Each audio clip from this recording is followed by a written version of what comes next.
PJNet.TV. It is 9 p.m. on the East Coast. It is time for a brand new week. And we are running a bumper. We have a background ready. We are recording. We are streaming on 9 platforms, and we have our guest waiting in the green room, switching to Studio 8 in 5, 4, 3, 2, 1. Well, good evening and welcome to PJNet.TV. What an exciting week we have planned for you. Now, for those of you who look at the schedule, you will notice that there was a gap in our schedule tonight.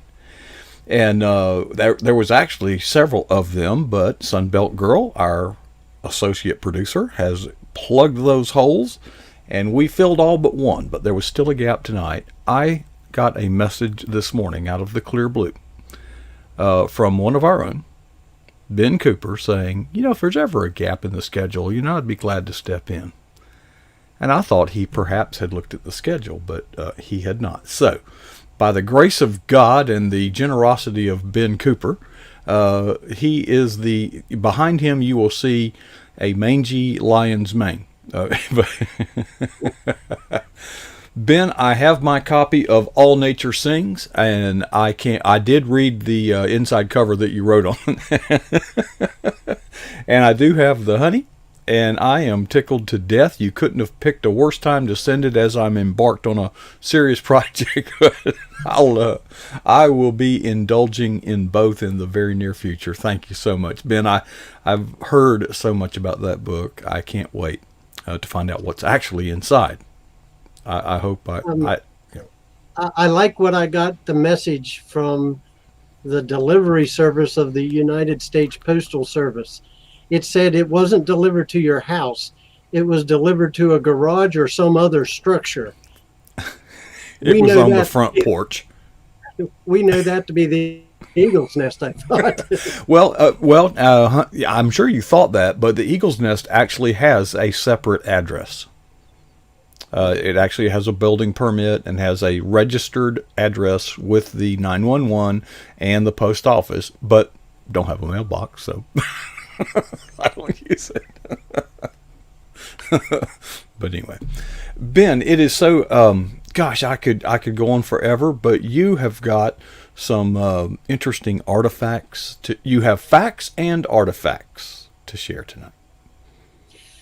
Well, one of our other episodes several months ago, you had kind of spoken, you probably forgot this, but you said, you kind of in passing said something about in your studies about elephants, and although I would have loved to include elephants into my book, there isn't any biblical reference to elephants, and so it's kind of out there. But I actually wrote a devotional on elephants because not only did I have a personal experience with an elephant, which was amazing, by the way. I had missionary family in the early 1920s. I'm going to hold this up to the camera. This is a small piece of ivory tusk that looks like a piece of PVC pipe. When you asked me what it was, I said, you must be out of duct tape. It's just about that size. But as a word of caution, it's illegal to own ivory right now today, unless you can trace that back, vet it or authenticate it by connecting it with something prior to the 1970s, when the ruling came out that because of people killing elephants and selling ivory, they stopped that. And so when my grandparents passed away, they got as a souvenir from the early, probably 1930s, they got this little piece of ivory brought back from their missionary families. Yeah, and, I'm sure it was a roadkill. That probably wasn't harvested. Yeah, I would hate to see the size of the vehicle that killed that. But they served as missionaries in Africa. I never knew exactly where, but I do have photos of their headquarters, and their living conditions weren't much better than the indigenous people that they stayed with. But I found there's just some amazing things about elephants, and you and I, Mark, talked what you learned in some sociology classes, but some interesting facts. You talked about facts and artifacts. I showed you my artifact. I'm going to talk to you a little bit about facts. There's African and Indian elephants. Hmm. And the easiest way to know which one is which, the ones with the largest ears are the African elephants. They are also larger. They run 4 to 8,000 pounds. Hmm. The Indian elephants are smaller, and they run 3 to 6,000 pounds. So, So in perspective, a cow is about what, 1,000, 1,100 pounds, somewhere in there. a market weight calf or a steer is 1,000 pounds. Yes. So you're talking at double and sometimes triple that. So you're talking a ton, at least a ton for an adult, sometimes a ton and a half to 3.5 ton, depending on whether it's Indian or African elephant. And they have such a good, everybody knows the old cliche, the memory of an elephant. And that comes to mind, I think, with some of the things that you found out in your classes. But I want to share a story, and then we can talk about and compare some notes. And then I want to leave a little bit of time, maybe 2 minutes, to wrap that together in some scripture. But I was I was young once, actually, if you can believe that. Yeah. I was a young 4-H person, and a buddy of mine, we both were in 4-H, and I was probably 18 years old at the time. He was a year younger than me. And in the summertime, we were just always engaged with 4-H stuff, the fair, all kinds of stuff. And a circus came to town. The 4-H club, county 4-H club, actually sponsored the circus. And they wanted to know if there was anybody that could help set the circus tents up and set everything up. Well, being farm-raised kids, 4-H kids usually are good at working hard, and we had to take instruction well with that as well. So we got a phone call and asked, hey, if you're not doing anything, the circus people are here setting up for this week of circus that we're sponsoring. It was a Sunday afternoon. If you could be down here in an hour, they'll pay you something. We don't know what they'll pay you, but if you and Brian can come, we'd love to have you. We know you'll be willing to work. So not knowing what we're going to do, we just show up, hop in the car. It was a day like today, probably 90 degrees or more. Yeah, 97 down here, boss. we got to help set up the big tent. That's driving the stakes into the ground. But the unique thing was those big pillars or those big poles that hold the big top up. Mm-hmm. They have a spike end and a hole or a grommet in the top of the tent, and there's several of them. And we got to work with Betty the elephant, and she would tie the bottom. We had to, like you would, holding a big pole and thread right. that needle, and she would drag the bottom of that into place. She knew commands to stop. We would say, stop Betty, up Betty, right Betty, left Betty, and amazing just with verbal commands how she was an Indian elephant, by the way. Didn't have the big ears, but an amazing thing to be able to work side by side. I mean, as I could reach out and touch her and work with her under that sweaty, hot big top as we set that up. But it was a unique experience to be able to see that powerful animal. We're talking maybe it was 2 tons. That there was 4,000 pounds of animal, just as gentle as a lamb, but as strong as the biggest animal you could ever. It was the biggest animal I've ever been to next to in my life, and so just always found that just amazing how well they're trained.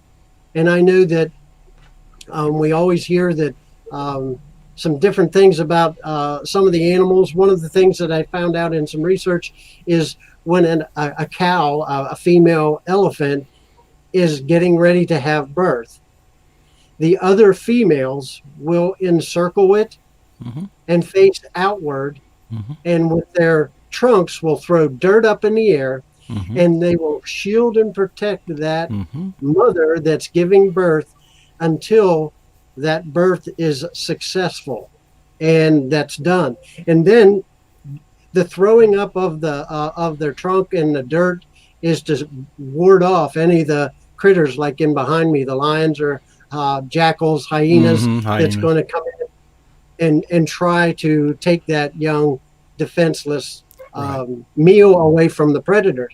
And so they don't even see that mother giving birth. Right. They encircle that and protect and form a ring and just keep that animal safe. Then after the baby's born, they turn around and they take the same trunk and throw dust and dirt up into the air to cover that baby's skin, because we think it's hot at 90 or 97 in the desert, and in some of those areas well over 100 degrees, and that newborn skin is very easily burnt and damaged, so they put a coating of dust and dirt over top of that.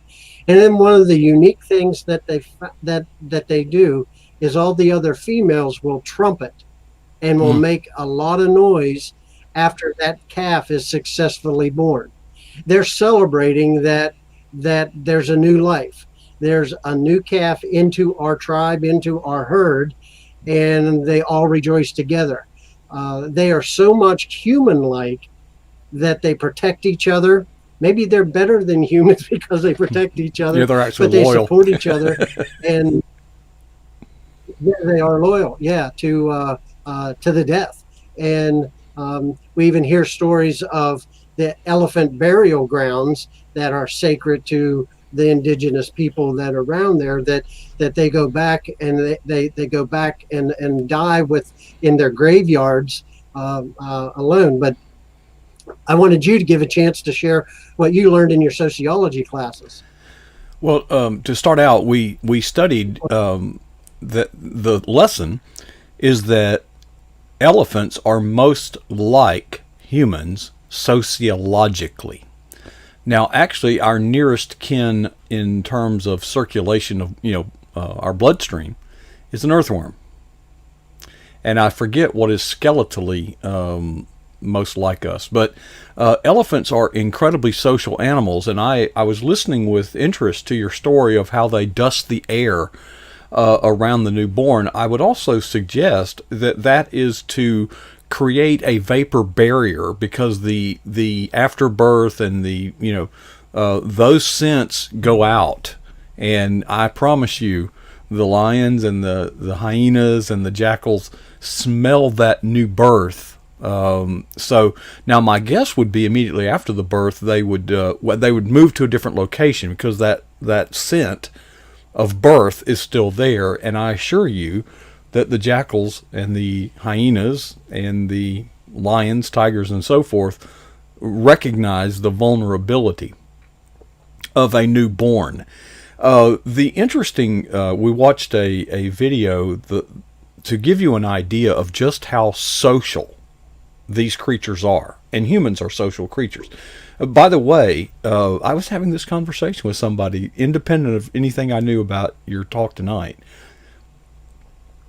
Humans, mankind, is the pinnacle of I might be messing up your ending here. God created all the lower animals first, but he created Adam for the purpose of having a relationship with him.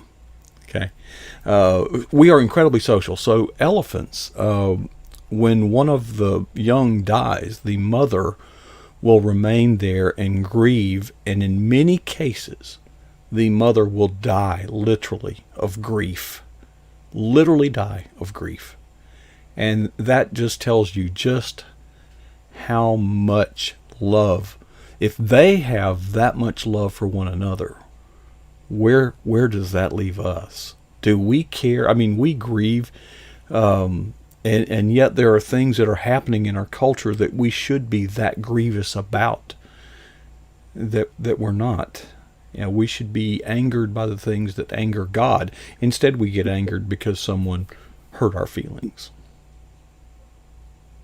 Yeah, We seem to got everything backwards. Maybe today, um, we champion the person's right to kill a baby rather than celebrate of having a baby. And it's backwards. And I was chatting with somebody right before we went on online as well, and somebody asked, well, who's going to take care of our animals whenever the rapture happens?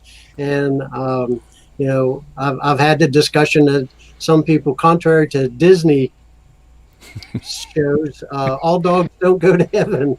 And there's some things that you got to look at. Man was made and created with this spirit, this ruha, this breath breathed into his nostrils, that's different because it allows him, man, to have fellowship with God, like you were saying. But what I wanted to share with connection of looking at Luke chapter 15, there's a whole series of parables. There's a lost sheep, there's a lost coin, and then the parable of the lost son, or the wayward son. Mm-hmm. And in those parables that are all linked together, at the end of each one of them, there's a celebration when there's a new creation. Mm-hmm. When that son that you thought in chapter 15, verse 24, that son that the father thought was dead is now alive. He kills the fatted calf. He puts a ring on his finger and a robe on him, and there's a celebration. There's a celebration when the lost coin, that centerpiece, the one of 10, was found because it was treasured so much for that family heirloom. There was a celebration. It says, joy before the angels of God over one sinner that is saved. There's more joy in heaven.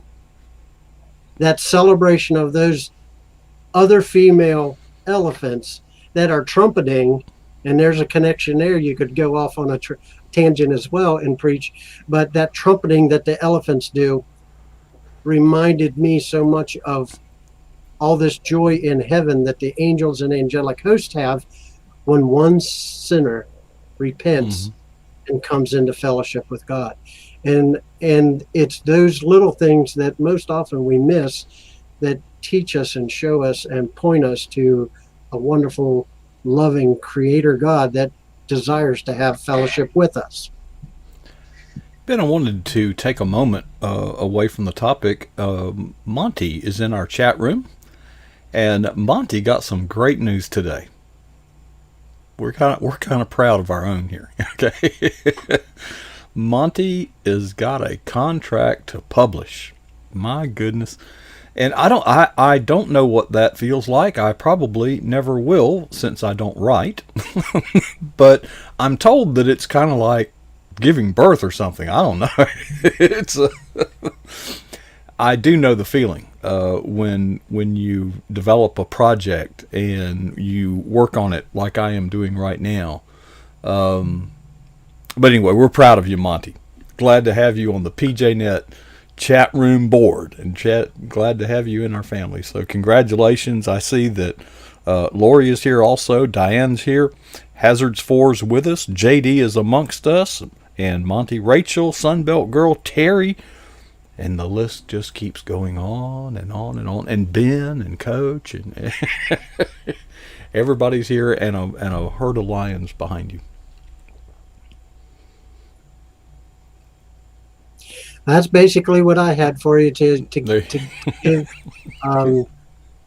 my little story, my little snippet of being able to work with a lion for an afternoon, work with an elephant in an afternoon, and share what I connected with my research and looking at elephants and what they do in their social experience, that we could probably learn a lot from them.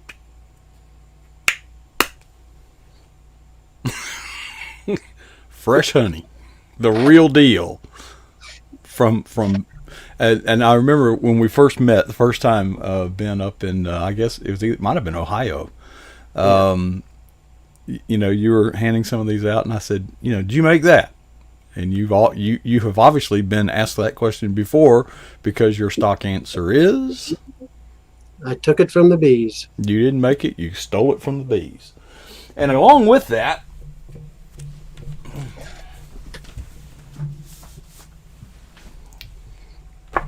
got to put my ears back in. Didn't know we was going to have any extra time tonight. Along with that, we have All Nature Sings, with its little emblem here, the Illumination Book Award. Not sure what that is, but it's good, right? Included in the book, the front cover is, of course, signed personally by the author, Ben. And even a nice little, I like this, nice bookmark. All Nature Sings. I mean, you're a thinker, Ben. You put it, okay, landscape, and the backside is portrait. You're a smart guy, Ben. I would argue put the title. Oh no, you are smart. Okay? The part that pokes out when you use this. Okay, if I just give you a heads up, Ben's smart. He went to college and everything. When you put the bookmark in there, what's visible says Ben Cooper. I'm sure that's a coincidence. All right, well, Ben, hey, thanks for filling in tonight. We appreciate it. You've always got facts and artifacts, and that shall be your reputation. And we appreciate you stopping in. You're always fun. Ben's a real team player. Thanks for helping out. Thanks for pinch hitting tonight. All right, I'll see you in the chat room. All right, folks, there you have it. Ben Cooper right here on pjnet.tv. And as good as that was, it doesn't end here, folks. In just a few minutes at the bottom of the hour, Casper Stockham has been setting the world on fire over there, and he's going to have his report, and we can't wait to hear that. That comes up at the bottom of the hour. So I need to get to work to kind of build things down, tear them down, build them back up. So I'd ask you this as we leave, 2 questions. What is the boldest thing that you've ever done for Jesus Christ? And then secondly, when was that? You see, folks, we've got a job to do. And if we're going to get that job done, we can never allow ourselves to be satisfied with either answer.